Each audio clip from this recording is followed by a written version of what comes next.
What's up, everybody? Let's talk Jets radio. Quick late night video here. Just doing some research on the Jets cap, trying to figure out what's realistic going into this offseason. And not to be a Debbie Downer, but once you see kind of some of these numbers, I think it's going to be much more difficult than some people expect for the Jets to truly make a splash. Not that I want to push this thing back another year, but it almost feels like it's going to be a little bit more realistic for the Jets to still focus on building through the draft this year with all the draft picks that they have. And then in 2023, when they have a little bit more flexibility with guys like C.J. Mosley, Carl Lawson, Corey Davis, who knows what's going to happen with Becton this year. It almost feels like 2023 might be the year where they try to make some more splashes and they have more draft picks that are going to be in place. So as of right now, Jets have about $53 million in cap space. And if you look at some of the moves that they could make to free up some additional money, you're talking about getting rid of possibly Connor McGovern, which would save him about $9 million. Sheldon Rankins, $5.5 million. Greg Van Roten, $3.5 million. Ryan Griffin, a little over $3 million. And Justin Hardy, a little bit over $2 million. I know, a few months ago we were talking about George Fant possibly. You could save almost $10 million by cutting him. With all the questions with Becton, I don't see how you could possibly even consider getting rid of George Fant right now. So just with those moves alone, you're saving a little over $20 million in cap space. And then you start looking at your own free agents. And I don't think Marcus May is going to come back. He's probably going to command, I would think, somewhat over $10 million per year. Maybe a little bit less coming off the injury, but I don't think he's going to come back. And then same thing for Fatukasi. I think it's going to be really hard to justify paying another defensive lineman while you just extended Franklin Myers. You got Quinnen Williams. You got Carl Lawson coming back. I don't know if you can really afford to pay another guy in Fatukasi. But looking at some of the guys that I think are a little bit more realistic, and I went with some of the low numbers here. Morgan Moses, about $4 million. Jamison Crowder, or at least a receiver like him, just a veteran guy, about $3 million. Lamarcus Joyner, or some other veteran safety, a little over $2 million. Tevin Coleman, I put at $2 million. Braxton Berrios was one of the few guys that were free agents from the Jets that I paid significant money. I gave him $7 million per year. And then I brought back our kicker, Eddie Pinheiro, for $1.5 million. And then I tendered Mike White, which was about $2.4 million.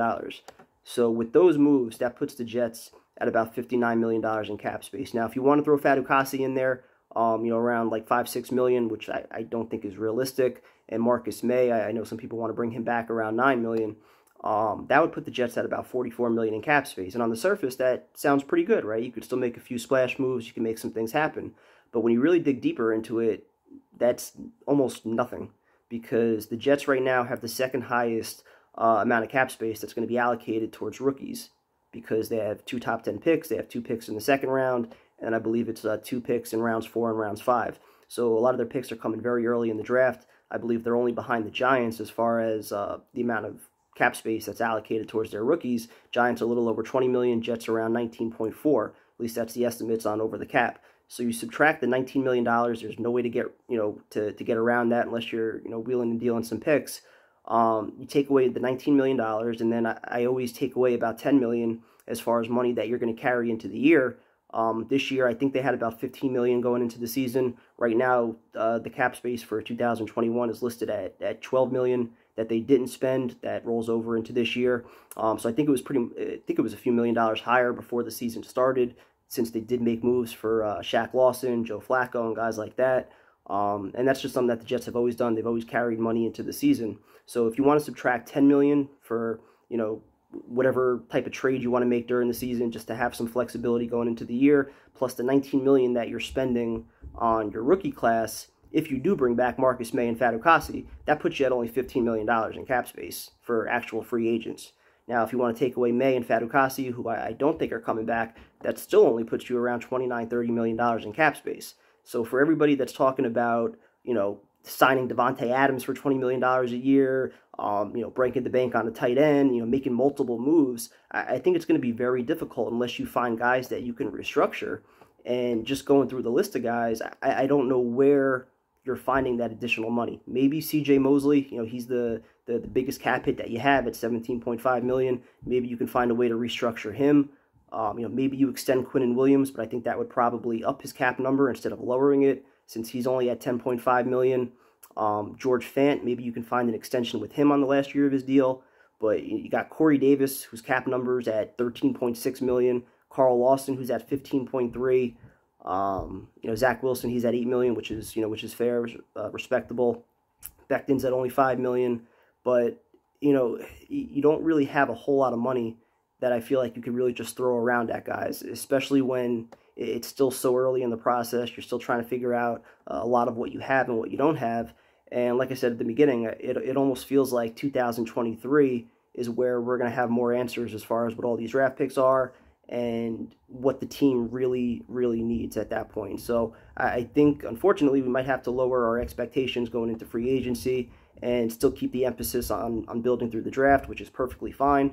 I'm anxious as anybody else to finally get back to competitive football, but I'd also much rather wait another year if it means doing it the right way instead of trying to rush the process and try and find ways to throw money at guys that might not turn it around as quick as we want, or that might create problems signing our own free agents in a couple of years. So it's going to be interesting to see how Joe Douglas handles this. Obviously, there's a lot of pressure on him this offseason to get this thing turned around. I didn't even mention some of the other guys that are free agents that we didn't even talk about bringing back, guys like Dan Feeney, Keelan Cole, Gerard Davis, Tyler Croft, Nathan Shepard, Kyle Phillips, Connor McDermott, Elijah Riley, Javelin Guidry. A lot of these guys, they're probably not going to be all that expensive, but you still need to have depth. You need to fill out your roster, or you're going to need to have guys that are going to replace them, and that's going to cost money. So I can't imagine a scenario where the Jets are, signing 3 or 4 prominent free agents like a lot of people are talking about. But it's going to be interesting to see how Joe Douglas handles this thing. So have a good night. It's late. Talk to you guys later.